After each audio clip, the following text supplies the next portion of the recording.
राम राम सा शेखावाटी में JVP media group और गीतांजलि ज्वेलर्स समूह के चेयरमैन शिवकरण जी जानू के सहयोग से शिक्षा और संस्कृति की ज्ञान यात्रा चल रही है। और उसी श्रृंखला में आज हम आए हैं भारू गांव है झुंझुनू के पास में। और भारू गांव के मास्टर कन्हैयालाल जी ईसरवाल है, जिन्होंने 32 वर्षों तक अध्यापक के रूप में अपनी शानदार सेवाएं दी है। इलाके में शिक्षा संस्कारों को पल्वित पुष्पित किया और सबसे अच्छी बात है कि वर्क इज वर्शिप को इन्होंने अपने जीवन में साकार किया है। अभी रिटायरमेंट के लगभग 10 साल हो गए हैं, लेकिन 70 वर्ष की उम्र में पूरी तरीके से एक्टिव हैं, स्वस्थ हैं, मस्त हैं। और ये सब है कर्म को सर्वोपरि मानने का आधार।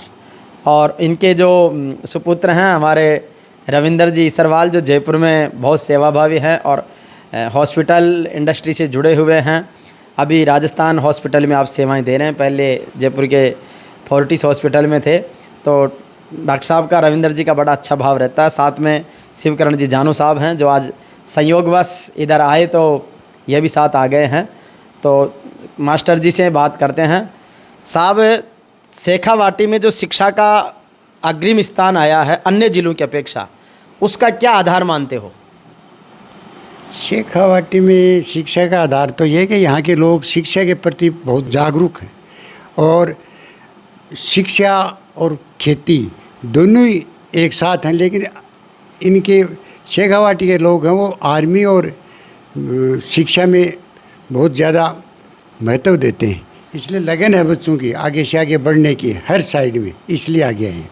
अच्छा, आपका 32 वर्षों का जो शिक्षक का जीवन रहा, प्रारंभिक दौर कैसा था जब आप स्कूल से एजुकेशन लाइन में आए, फिर आगे टीचरशिप में गए? वो दौर कैसा था? और उसके बाद बदलते ज़माने को भी आपने देखा और आज का दौर भी आप देख रहे हैं, कितना फ़र्क महसूस करते हैं? उस ज़माने का और उस ज़माने का बहुत अंतर है। हम सादे विचार से, सादे चलन से चलते थे। आज के लोग, अध्यापक मानो चाहे बच्चे मानो, आधुनिक तौर पर चलते हैं। हम पैदल जाते थे, पैदल आते थे और साफ सफाई का, क्लासों का, बच्चों का बहुत अनुशासन का बहुत ध्यान रखते थे। लेकिन आज के युग में ऐसा अब ये है नहीं, क्योंकि बच्चे भी एडवांस हो रहे, मोबाइल का टाइम आ गया। हमारे टाइम में ये सिस्टम नहीं था, इसलिए आज के टाइम में और उस टाइम में बहुत अंतर था। बच्चे भी अध्यापक का आदर करते थे, अध्यापक भी बच्चों का आदर करते थे, गार्जियन भी दूसरे तरीके से रहते थे। लेकिन आज का युग है इस तरह का, टेक्नोलॉजी आने से बदलाव आ गया। अच्छा, आपका जो अध्यापन स्थल रहा है वो कौन कौन सी जगह रहा है और उस अध्यापन काल की क्या विशेष चीज़ों को आप याद करना चाहेंगे? मैं ज़्यादातर 28 साल प्रधानाध्यापक रहा मिडिल स्कूल में और 70% में बालिका विद्यालय में रहा जी। मेरे पास लेडीज स्टाफ था हमेशा ही।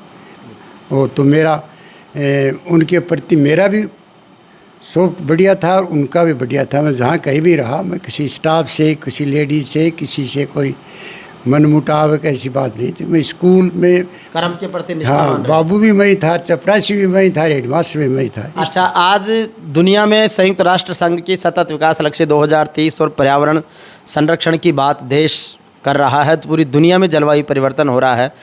आपने अपने अध्यापन काल में भी पर्यावरण के प्रति पेड़ पौधों का संरक्षण संवर्धन में बड़ी महत्वपूर्ण भूमिका निभाई है। तो अगर हर व्यक्ति इस तरीके से कंट्रीब्यूट करे तो शायद हम प्रकृति को बेहतर बचा पाएंगे। हाँ, तो मेरा तो पेड़ पौधों के प्रति बहुत रुचि था। मैं लास्ट में खिदर से रहा, वहाँ मैंने कोई हजारों शीशम के पेड़ लगाए और आज भी वो जिंदे हैं।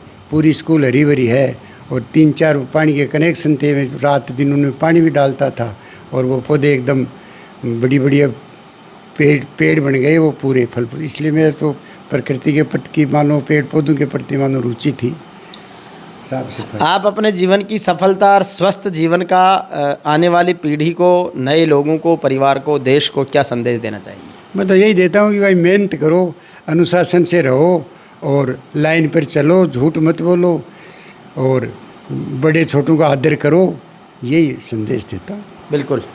जानू साहब के सहयोग से झुंझुनू टॉपर्स अवार्ड की हमने शुरुआत की है, जिसमें स्कूली विद्यार्थियों और शिक्षकों को एक एक सम्मान पत्र भेंट कर रहे हैं, तो उससे बच्चों में उत्साहवर्धन भी होता है। तो जानू साहब के सेवा कार्यों को और शिक्षा की इस सांस्कृतिक वेला को आप किस तरीके से देखते हैं? आपकी उसके लिए शुभकामनाएं और आशीर्वाद। जानू साहब का आज की तारीख में बड़ा अच्छा स्कोप है, हर जगह इसकी प्रशंसा है। ये भामाशाह हैं बच्चों के प्रति या गांव के गरीब व्यक्ति के प्रति या गांव के सामूहिक विकास के लिए।